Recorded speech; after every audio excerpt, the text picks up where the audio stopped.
What a pleasure, as always, to welcome back one of my absolute best friends in the biz, but more importantly, one of the absolute best reporters, writers, thinkers. I like calling you a thinker. You're one of the great football thinkers of our time.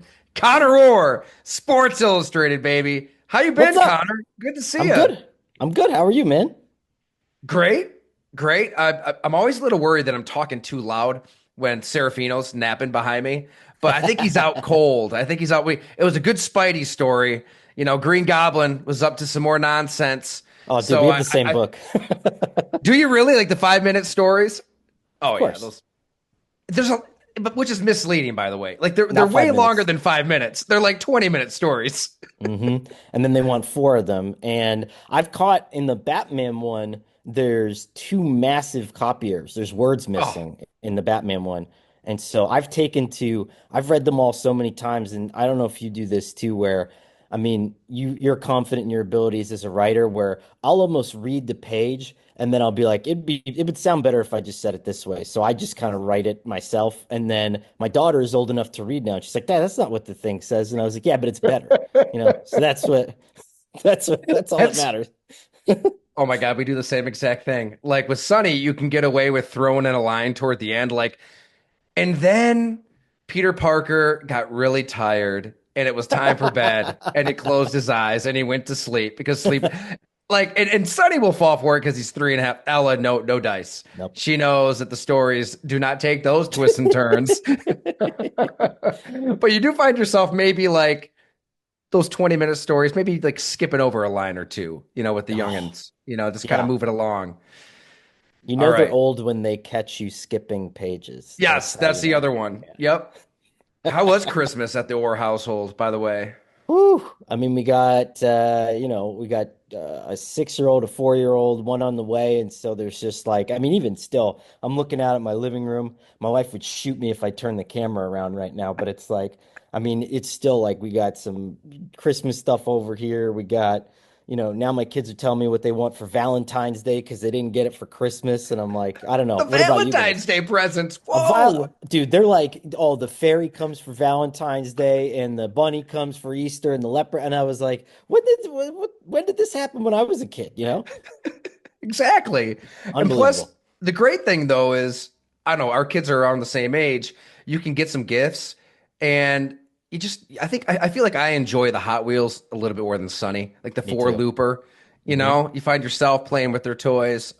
It's a little self-serving in a way, but it's fun. I love playing with Hot Wheels with Sunny. Yeah, I'm looking at right here. We got the Monster Jam track, and it's the one that shoots the cars off. It shoots the cars off, and then it goes like in air onto the other part of the ramp. And so that is like, but it takes like 90 batteries a day, so Oh, it's like a $50 a month habit right now. that's the thing. The toys never get turned off. So we've got just like these dinosaur trucks that will just run into the wall and stay on until the battery runs out. Oh yeah, yeah, that's chaos. Last toy question though for you, because I think our wives are very similar in this regard.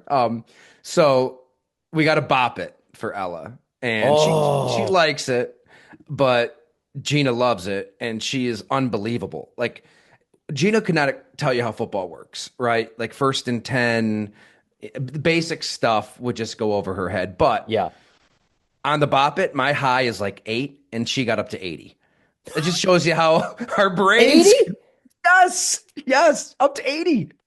Holy I don't know shit. how. Yeah, like on her, like, I don't know, like the second day of using it. I'm like, honey, how in the hell did you do that? I mean, she's just like a machine. Boom, boom, boom, twist, pull, spin. Yeah. Dude, you know what? You should test her in the Wonderlic. She'd probably get like a 300, you know? Yeah. Maybe we get McGinn. McGinn can put her through the ringer. S2, Wonderlick. We'll get everything working. She could be No the go character along guinea concerns. pig. All right. We should probably talk about these playoff games, Connor. We always get off track. Which game do you love the most? I mean, for my money, this is the best sports weekend of the year.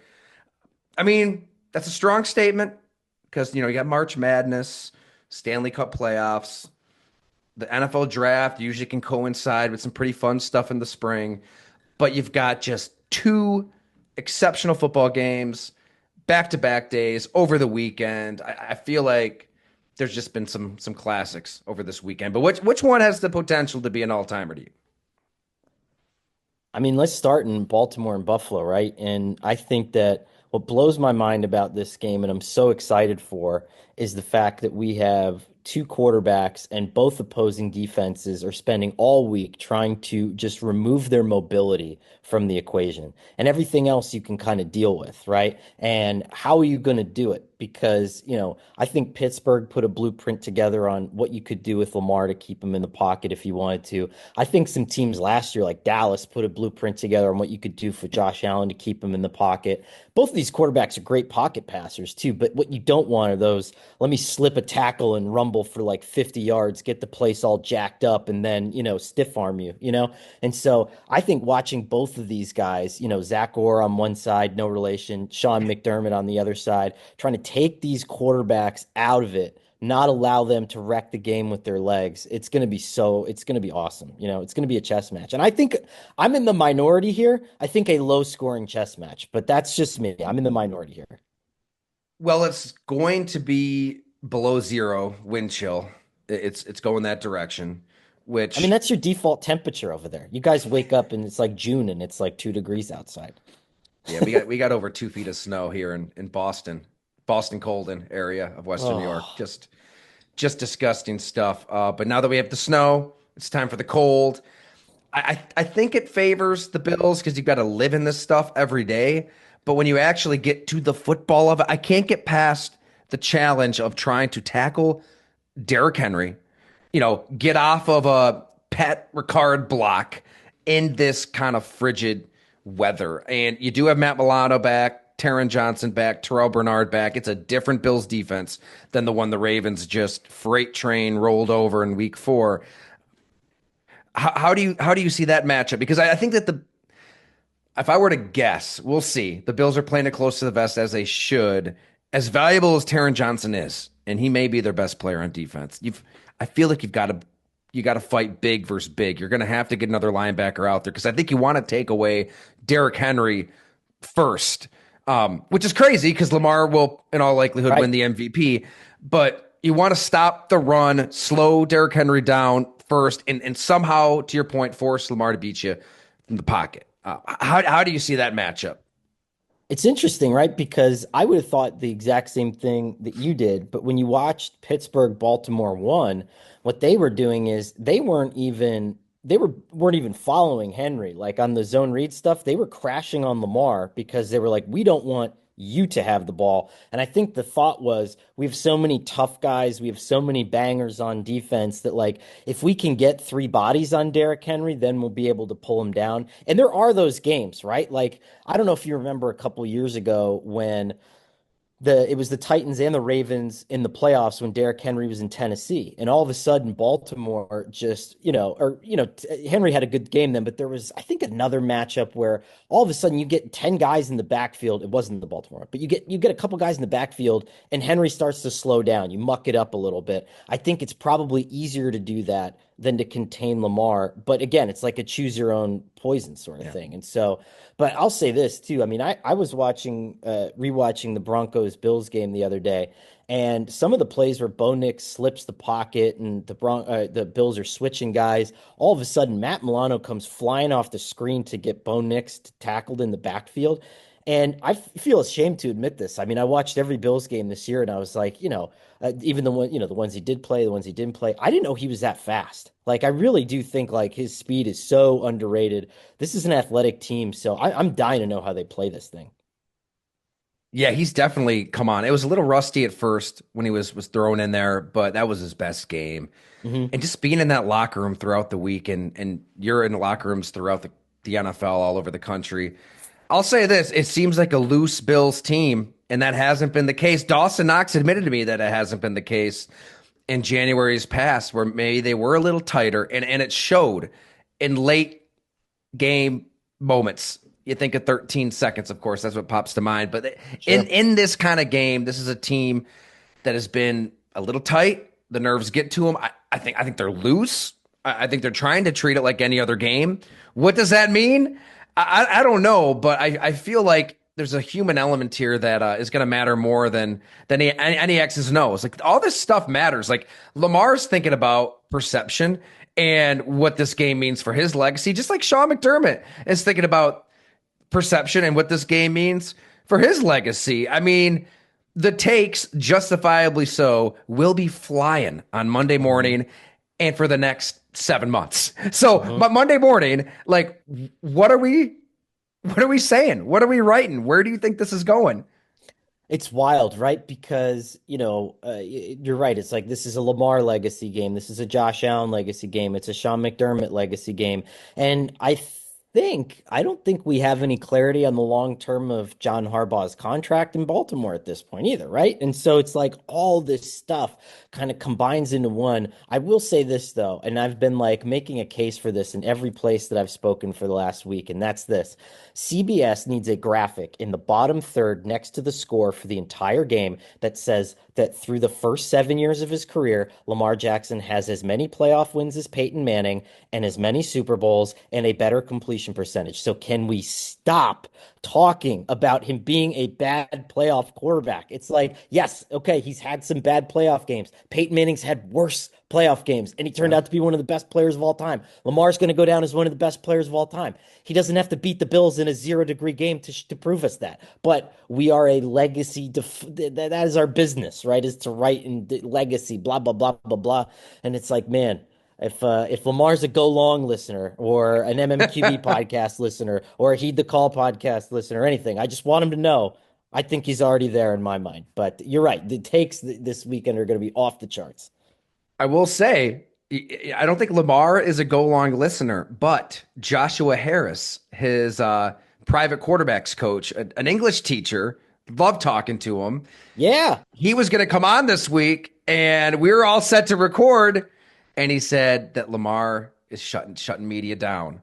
I mean, he's that locked in. He just Okay. wants to make sure that everything is all in place here. So, Ooh. hey, he gets it. He gets the moment. He gets the game. And as we're talking here, I know I had the tweet somewhere. I can't find Josh Allen's postseason stats. I know I threw it up earlier in the week. It's insane what he's done in the playoffs, and I'm bracing for that take that Josh Allen loses in the play. I cannot see a scenario where whatever the weather is, whatever the defense is from Baltimore, where he struggles. He has just risen up in these moments his entire career. And I feel like Lamar will do the same. So who gets a stop, right? Who can steal a possession, I guess, is what it comes Yeah. down to. Yeah. And sometimes I hate that. Like, I was in Philly last weekend for Packers and Eagles, and that game had nothing to do with skill. There was or Yeah. scheme or anything like that, really. I mean, you fumble the opening kickoff and you fail to call a helmet to helmet on it, and then you have three bad interceptions. You have a receiver getting hurt, two receivers getting hurt, two offensive linemen getting hurt. You have all this stuff going on, and it's just like I hate when there's just like an influx of outlier bad plays that influence the outcome of a game. Like I would rather have this game be 9-6, but played perfectly on both sides of the ball and just have no one do anything stupid or silly. But I would say that you look at these teams across the board and there's so many veteran guys. There's so many people who, and maybe the Bills are a little bit different offensively, but it's like, you're right. Who's going to make that little mistake? Who's going to fail to get that stop in that moment? Regardless, you can analyze it to death, but it always comes down to that? By the way, Josh Allen has completed 65.3% of his passes for 2,995 yards, 23 touchdowns, four interceptions, a 102.3 rating with 609 rushing yards and five scores in 11 playoff games. So close to perfect. That one Bengals game, notwithstanding. I guess gun to the head if I had to make a prediction. I don't know how you quantify it. The Bills have been so damn good at home all season Mhm. long. The first time they've been undefeated at home since 1990. It means something, right? I do think it's hard to deal with Baltimore's strength and size and violence in the Arctic cold, but the Bills are used to this. They've evolved. They can win at the line of scrimmage. They've proven it. I don't think this is a team that's going to wilt physically like they have in the past. As recently as 2 years ago against Cincinnati, where you could tell right away the Bengals were going to do whatever they wanted. They were going Hmm. to run all over the Bills. I think Ed Oliver had one tackle, if that, maybe zero. Like they're going to need a guy like that to step up in this game. I think they will. I think this is going to be whoever has the ball last. Um, just a classic that we'll be thinking about, talking about for a long time. I hope so. And right, remember last year when the Ravens played the Chiefs in the conference championship and they had just beaten the hell out of everyone all year, and then the Chiefs came in and fight for your right to party, like Travis Kelce's dunking over the goalpost. The first couple possessions, they're in the Baltimore Ravens face, they're pushing them to the ground, and all of a sudden they just stole their mojo. They stole that tough guy energy. And I mean, you basically wrote a whole book about it, Tyler. I mean, this is a big part of the NFL. It's being a badass in these big moments. And like, can Baltimore rediscover that energy against Buffalo in hostile territory? I'm dying to find out, you know? That's a great, and I think the Bills have some of those players. I mean, Spencer Brown is all of that personified. Like Yeah. this guy, he's a mountain of a man across the line from him over to the left side to Deion Dawkins. They've got a line. I mean, Alec Anderson is a quote machine. I, I got to see if I can find it here. But I mean, they've got a line now where they they're okay with this thing becoming a bare knuckle fight. Okay, so here is Alec Anderson. I just kind of went up to him in the locker room. This is the first time I've ever talked to him, ever met him. And I said, "Yeah, nobody's really talking about your offensive line." And he goes, "We just do our fucking job and there's nothing to talk about. That's what's wrong with today's society. Everybody wants a fucking pat on the back for doing their job. It's bullshit. Man up and just do your job." Yeah. I don't think I put in the story, but he's like, you're only canceled if you accept cancellation. I kind of like that one too. So they'll bring him in as a sixth lineman if he's good to go health wise. It'll be fun. Okay, we don't want to talk about Bills Ravens this entire time. Let's get to a team you're very familiar with. You and Greg Bishop wrote the signature story on the Detroit Lions into this 2024 season. If you haven't, do yourself a favor, everyone. Google Lions or Bishop, Dan Campbell. Read up on it. It's going to go down like a 24-ounce ribeye steak. You're going to feel good in every way reading this thing. So, all right, now, I mean, you got to know this team ahead of the season, and they have brought to life, I think, everything we both expected. They embody Dan Campbell in every conceivable way through, 22 guys on IR. Now they're getting some players back. Is there any reason to think that they would lay an egg, that they would be, that they wouldn't rise up in this moment? I love the Commanders. I love what Dan Quinn's done. Jane Daniels, how do you prepare for him in the playoffs? It's tough. I think he could make it close. I have a really hard time thinking that a Dan Campbell coach team at home with the number one seed, getting healthier, does anything but play the absolute best game of their collective lives. I do too. I mean, but it's one of those things where in the back of your mind, it's like, how do they keep showing up so ruthless and so cutthroat and not ever take a step back? And they've been so battle tested to this point where everything that goes wrong, they seem to have a counter for it. Anytime that, there's all these injuries and then all of a sudden a cornerback that you pick up off the street is the best, dog and is shutting down Justin Jefferson in a big spot. Like, how did you keep doing this? And can you keep doing this? And I just think you can. I mean, the one thing that I feel like I learned from the story was like, this is Dan Campbell and Brad Holmes kind of having an idea of who they wanted and coming in and bringing them in. Like, I was talking to Alex Anzalone about this. He was like, yeah, I could have gone to the Chiefs. But like, what would that have mattered? Like I'm just like I'm on Patrick Mahomes' team. Who gives a shit? And he's like, I wanted to be here. I wanted to do shitty stuff with these guys. I wanted to be in the shit. And I think that that's everybody's collective attitude. And when you assemble a roster of 22 of these guys, like you don't know what could happen. It is remarkable how they were able to just plug in guys off the street into their culture and they just fit. And it's not always pretty.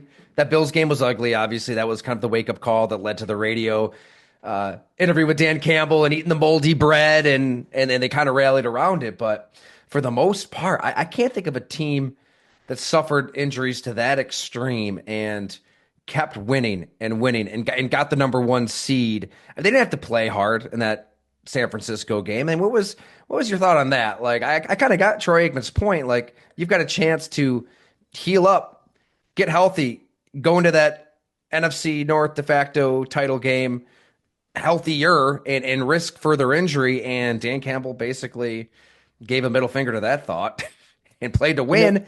And there's something to that. Then they just roll it right into that Vikings game and smash them. You know what it is? It's like I think that the best coaches, like Dan Campbell said that was really his point to the story when we talked to him this year was like, I'm out of it now. Like, take me out of this. And I brought this group together. I brought these guys together. I want them to be making these calls. I want them to set the standard. And if he pointed to the wall because there was a fire alarm there and it said break glass in case of emergency. And he's like, that's me. I'm behind the glass. I don't want to do anything anymore. I want you guys to make this call. And so anytime something big like that happens with the Lions, this is a Jared Goff decision. It's a Penei Sewell decision. And when you have those kind of guys, they're never going to be like, yeah, you're right. Let's rest up. Let's throw our feet up. It's just like, let's all go out there and beat the hell out of somebody, you know? Right, because it'd be out of character, it'd be inauthentic. And if there's anything that Yeah. Dan Campbell has been every step of the way, it's authentic. Right? Be It like probably it would just be never like even entered Dan his head. Campbell. It would be like Dan Campbell starting to do Zen instead of Copenhagen, you know? It's not natural.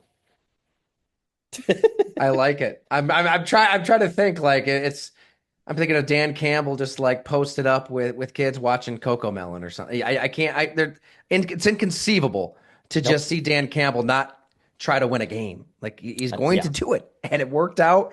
He has his finger on the pulse of the team and I think you mentioned it was Amir Robertson who shut down Jefferson.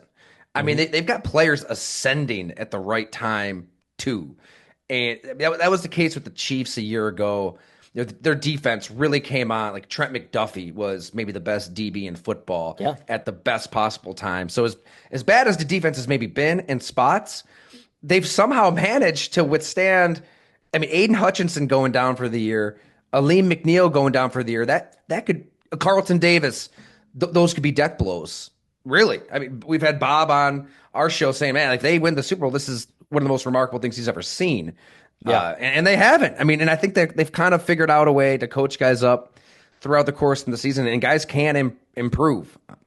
That's what we're seeing. But finish this sentence for me. The Washington Commanders win this game If if Jared Goff has one of those games. I mean, like he had a 5 interception game earlier this season, and but you're gonna need the full force of like you're gonna need some weird outlier plays. You're gonna need like your punter to drop a snap. You're gonna need the Lions kicker to crap his pants. You're gonna need something like that to happen, or all of it to happen at once, and then you're still gonna need to be flawless because I mean I said this in the middle of the season, I still believe it now. I mean, I started covering the NFL in 2010. You did too. The Lions are the best team I've ever seen, period. Like, I mean, the best Patriots teams, all that. This team is better. They're more resilient. They're more emotionally flexible. They're deeper. And so it's just a matter of like, you need so many things to go right for you in order to figure this out. And so I think that's a long one word, but yeah, that's what it is, I think. the mobile quarterback who is laughing and smiling in the fourth quarter of his first playoff game, it scares you a little bit. There is a little unpredictability there in Jane Daniels and trying to defend him. That I mean, 0 to 60, this guy, and you've written extensively about Jane Daniels too. You know how he's probably wired in this kind of moment. He's not going to blink. I mean, all the rookie quarterback playoff stats that you see floating around this time of year, I feel like they don't really apply to him with how he's wired. What say you? Yeah, it doesn't apply to him, and it also doesn't apply to like, most teams that these rookies play on are so bad. But this is probably, one of the best or better rosters that we've ever seen a rookie quarterback come into. It's a good defense. It's like, and then you sign like, you know, Bobby Wagner and you sign Austin Eckler and you have Terry McLaurin and you have And then Jaden Daniels is that good that it doesn't feel like your typical rookie-led playoff team. Like this, everyone keeps drawing the comparison to RG3. This is different. It's different in every conceivable way. I don't think this is the same team whatsoever. Texans, Chiefs. Where's your interest level with this one? Like, it's in that 4 o'clock slot on a Saturday. The Texans are maybe not a bye week. Maybe we don't go to the Rex extreme here. I love how they use that. That was great. He can't I have help a really himself, hard Rex. time seeing them having a shot at Arrowhead. I love D'Amico Ryans, love the defense. Will Anderson Jr. What a pleasure sitting down with him ahead of the season. I don't know, man. I cannot see that offense excelling against Spags at Arrowhead much at all. I'd be shocked. I would be too. I mean, I think, like you said, this is going to be a big Spags game. That said, the line shocked me. Wasn't it like Chiefs are giving like 8.5 or something like that in this game? Yeah. Like, I'm not a gambler, but I mean, I think it's going to be one of those things where it's like a 4-point game, but it feels like an absolute ass kicking, because that Spags defense is just so good. And they're particularly good in big moments against the Shanahan offense, which is basically what Bobby Slowick is running, kind of that light version of that Shanahan offense. And so you have Chris Jones, who's finally coming back after some time off, and there's a weakness in the interior of that Houston offensive line. Like I think he just absolutely he dines on this Texans offense. And like and here we just talked about the Lions, playing their guys and killing teams and feeling good about themselves. I don't know. The more I'm around this game, the more I move away from the idea of rust and needing to play your starters just so they're into it. I get it. The Packers, that was the first year full time covering a team in 2011 when they lost to the Giants. You were at the Star Ledger, I believe, right? Oh yeah, You were out there absolutely. all week, I think, in Green Yes, Bay. sir. Yeah. Uh, yeah, so that was Green Bay. They rested Aaron Rodgers, the MVP, in the finale against the Lions, and then they had the bye, and then at Lambeau, just the offense was out of sorts. But I feel like there was a lot more at play. I mean, Joe Philbin's son had tragically died just a few days prior. I can remember Aaron Rodgers getting ready for the funeral that Friday, and he said it was like the first funeral he ever attended in his life. He was visibly shaken. A lot of guys were shaken by all of this. And Joe Philbin, your offensive coordinator, isn't around all week. There's a lot that went into that game schematically as well. I I think the Chiefs, to be rested and to get healthier, I feel like they're just going to get shot out of a cannon now. I don't know. I have a hard time seeing Patrick Mahomes, Andy Reid, and this offense showing signs of rust when they really haven't played a meaningful game in, well, I guess it's been, what, 2 weeks? You know what I keep thinking too is like we've had so many near misses with Patrick Mahomes and Xavier Worthy on those home run shots. And like, what if that's the first thing that happens at Arrowhead on Sunday? It's like a 70-yard touchdown to the fastest player in the league. That game's over. I mean, it's over before it started. You know what I mean? And I think there are so many things that we talk about the Chiefs being an outlier in terms of winning all those games. I think they were the first team to score 30 points or fewer and win that many games since like the 1925 like Samson Boilermakers or whatever. But like it's like one of those things where it's like all of a sudden they could come out and score 42 points. You know what I mean? Like it's not like they're not capable of it. Yeah, Andy Reid has a lot of time to prepare. And how good is he out of those bye weeks, right? He's been amazing his whole career. So it'll be the Arrowhead Invitational. Bills or Ravens going out there to KC next week, we would assume. All right, let's get to the last game. I don't have a lot of thoughts because I thought the Vikings were going to smash the Rams. I picked the Packers to beat the Eagles. So, I mean, why would anybody listen to anything I have to say about Eagles Rams? So you take the floor, Connor. Well, yeah, I think you were right. I think the Packers had a better shot at beating the Eagles if they didn't kind of poop down their leg in that one. And then that was Yeah. that was all it was. And they still only lost by 2 scores. But I think that the Rams thing, can they do the same thing they did against the Vikings against the Eagles? Because the difference between the Vikings and the Eagles is the Eagles are a big person's team. And can you stop Jalen Carter from wrecking the backfield and just totally destroying Matt Stafford? Can you stop, Lane Johnson? Can you stop Jordan Mailata? Can you stop one of these just behemoth rushing offenses. And, I think that, Jalen Hurts was not good, and that's kind of the X factor in it for me, where if he kind of leaves planet Earth for a couple of quarters like he did against Green Bay, maybe Matt Stafford can make him pay. But I don't know that I've seen the Rams put together enough of these games in a row to not believe, I think that sometimes they're just like a pop in and pop out good Yeah. team. I don't know if they're like a week in and week out good team. The Eagles just have better players, and I think Hurts will knock the rust off. And I think that, Sirianni is smart enough to get AJ Brown the ball early so he stops reading on the sidelines. Like I think all that stuff will, I think we'll get that going. By the way, Connor is too humble here. I got to say that was probably one of the best stories anybody could read this week. In the moment, during the game, you must have reached out to the Yeah. author of the book that AJ Brown was reading on the sideline. Can you take us through that? Like, how did you make that happen? It was funny. I mean, we saw the title of the book. I emailed the author had like a page to sign up for his like seminars, and so I went through that page and I reached out to him. He was in Dallas in a hotel watching Notre Dame Penn State on tape delay because he hadn't seen the game yet. And then as soon as I got back to I filed the first edition of the column. As soon as I got back to the hotel room, he called me. I had about 20 minutes before we had to tape our show at night. And so I was like, take me through it, baby. And, while we were talking, he became an Amazon bestseller, which is pretty wild. What was Yeah, it? he had to have loved that. A 348% spike in sales, which like, can we just get AJ Brown a copy of Blood and Guts here Yeah, next it's right. week? You know? Yeah, who can we get to read Blood and Guts here? That who would embody everything that we're trying to get to in this book? Oh, like Mark Andrews, Yeah, I just like like it. sitting there, like after he scores a touchdown, just yeah, flipping the pages through Blood and Guts. Wouldn't that be great? You know? Shit, man, I just talked to Dawson Knox. I should have given him a copy and said, "Hey, look, I'm not saying, just saying, it worked for Somewhere AJ back Brown." here in the Orr Oh family yeah, there it bookshelf. It's is. I somewhere see it up back there. I there. don't know. I can't remember. Yeah. What somewhere back there. But, prominent place in our hearts over here. Yeah, it's gonna be close. I think I definitely underestimated the Rams' defense. I knew they were playing better, but I didn't really think they were playing elite competition. And the offense Hmm. had kind of fallen off.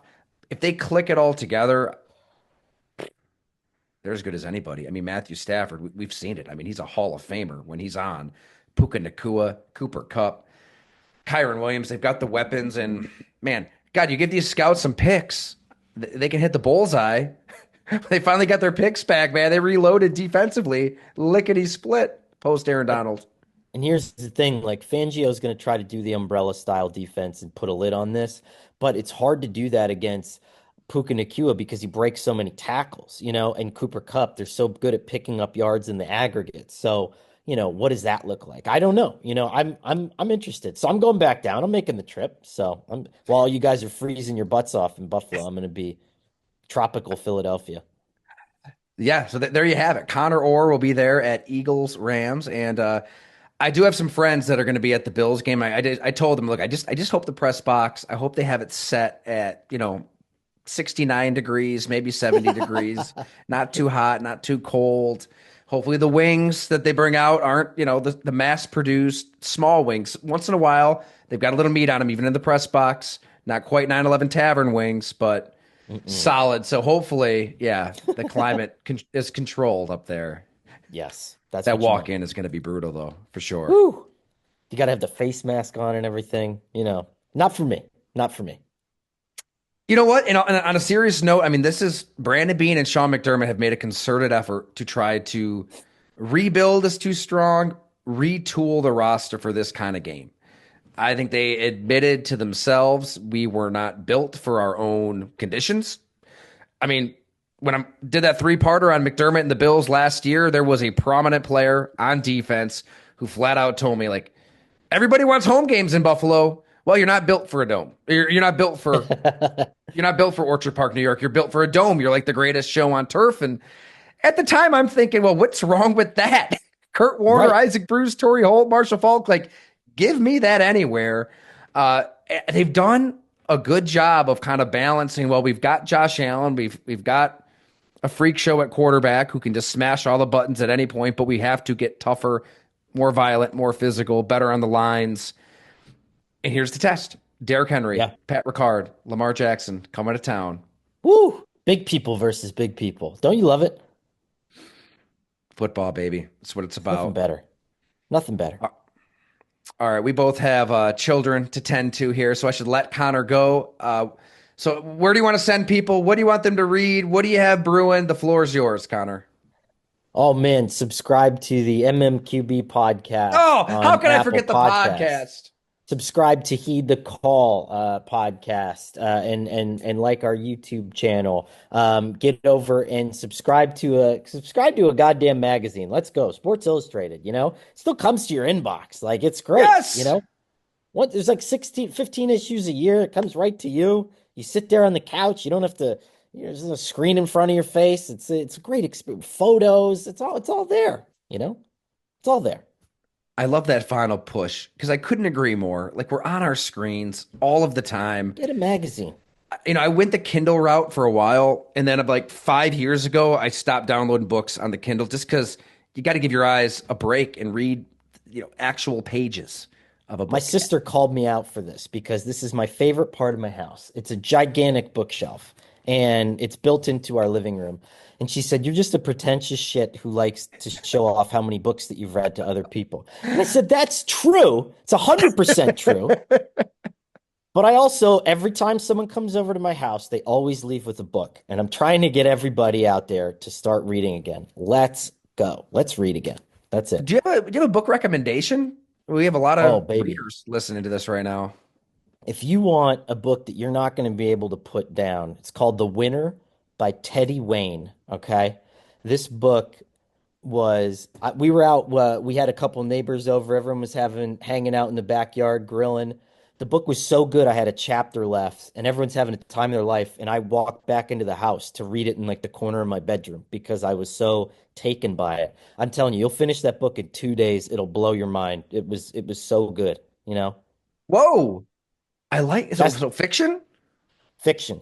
Super good. It was set during COVID. It's like kind of, I don't want to give anything away because if I tell you even the genre of it, it's going to kind of take you in one direction. So don't just do yourself a favor, check it out from the library. It should be like $10 now on Amazon. Just buy it. Have it prime delivered to your house. I'm telling you, it'll be, you spend $17 going to the movies. This will entertain you for 3 days. It's great. Just buy the book. Buy the book.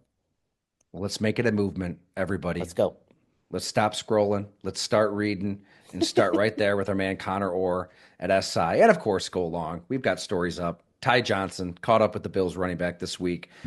All about manifestation and going into this playoff game, not feeling anxious, not feeling nerves. It's been a problem for the Bills. They don't think it's going to be a problem this year, so we're about to find out. Let's Thanks so much, go. Connor. We'll see you soon. And hey, we'll see you down there in New Orleans for the Super Bowl, which I'm sure we'll ding record again on a pod. Let's go. Can't wait.